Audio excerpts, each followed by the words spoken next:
近來咧有一啲有緣人想跟我學習呢個班賽石能量學，所以就詢問我係咪學咗之後就可以無限開啓啲班賽石㗎咁樣。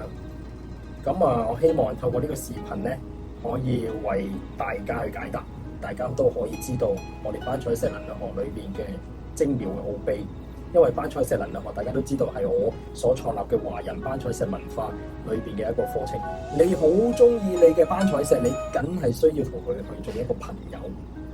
咁就可以透過我哋班賽石能量學嘅初級同佢連結。而咧，如果你想從事班賽石嘅業務，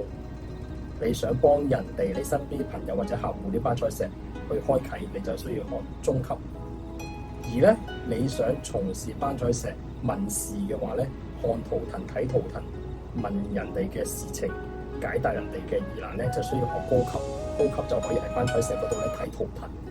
至於咧，仲有老師級同導師級嘅嗰啲，就係需要我所認可先俾你哋去升級。總共有5級。咁我哋班賽石能量學咧，最主要個理念咧，就係想大家透過班賽石獲得你哋嘅輕鬆自在嘅能量。